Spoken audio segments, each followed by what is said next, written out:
We see the story of Jesus going to the cross, and everything seems to kind of be hand in hand. And then there's this one character that seems to interrupt the narrative. His name's Barabbas. We don't even know much about him except that he's a murderer, a leader of an insurrection, a rebel. And why he's even mentioned, sometimes I'm not so sure. It's like, what? This is about Jesus going to the cross.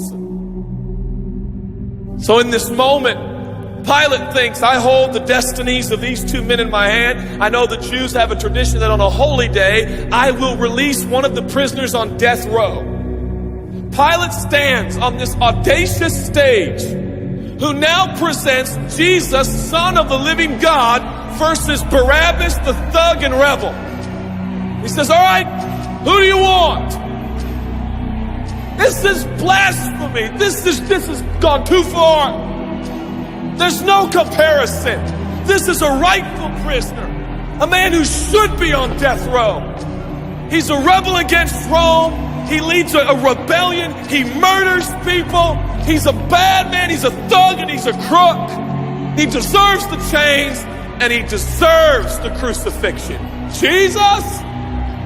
What has he done but heal, restore, deliver, set free, open blind eyes, open deaf ears, heal the lame and the leper? What has Jesus done? Who do you want? We want Barabbas. Yeah. Give us Barabbas.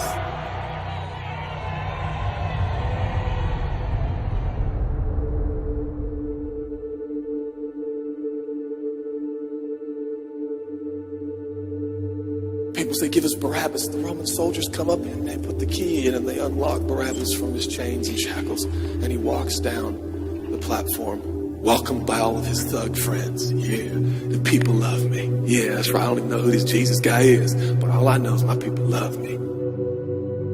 There seems to be no conscience in Barabbas. There's no record of him turning to Jesus and saying, I owe you everything now, for you have set me free. No, I don't see any of that in Barabbas. And God knew that. Jesus stood there, silent, for he knew the will of the Father. He said, it's fine, Father. Let him have Barabbas. For Jesus knew that the Father would have to treat Jesus like Barabbas so he could treat Barabbas like Jesus. Barabbas thought it was the people that set him free. No. It was the love of the Heavenly Father. When I look at the story, I realize who Barabbas really is. That's me. That's you. That's us. And I felt, I was reading this the other day, and I felt God speak to me. I love Barabbas. I love him. But God, he's bad, man. I love him. And I wanted him to go free. But didn't you know that he probably would have never acknowledged the free gift? Yeah, but I love Barabbas. For while we were still sinners, Christ died for us. God sent his Son for Barabbas, even the one he knew would walk away from Jesus and his free gift and never come back. He loves him. And the nerve, the gall, and the audacity of believers to think, I got saved by grace, but now that I'm in this deep, dark place of bondage, I better work hard to get myself out. What? That's the opposite of the gospel. Are you bound? Are you held under the power of this temptation, this sin? Do you feel like it's controlling you? What are you going to do? I'm going to shake myself free. Stop it! No, you won't. You're no match for the powers of hell and the urges of sin. You will not overcome it, and you will never overcome it. You'll just be another statistic. There's no answer within yourself. Your own marriage, your own goodness, your own discipline, your own devotion will not save your marriage and will not save your kids. There's only one. And he's the one that took your place. He's the one that stood silently on the platform with Pilate and said, yes, let him have Barabbas. Take me. How many times have I stood on that platform with Pilate and Jesus, and I'm the Barabbas, and they start to take my chains off, and I say, no, I deserve this. I deserve the guilt. I deserve the shame. I deserve the consequence. I deserve it.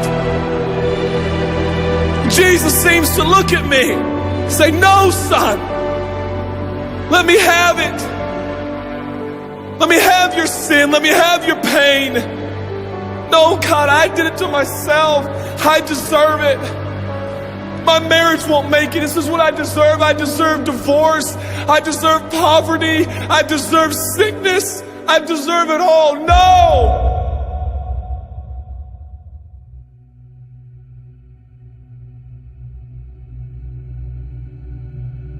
God, I'm so ashamed. Give me your shame. But God, what if I do it again? I'll still be here. Oh, God, I don't want to hurt you.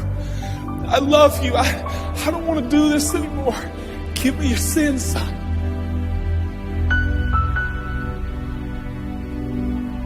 This is all we got.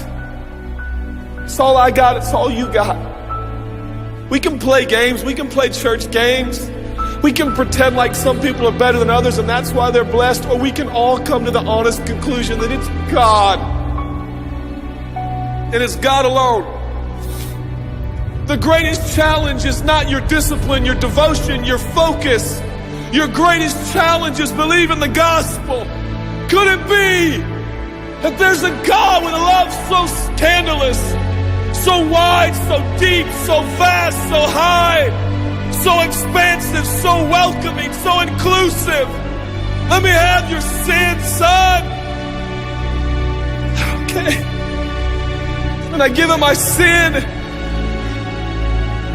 And I stand in this empty space of forgiveness and acceptance while Jesus walks off to the cross that I deserve.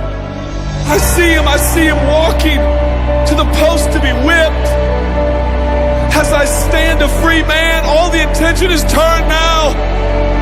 And I feel the love of God saying, go, son, live your life. I'll pay the price. Where did we get off?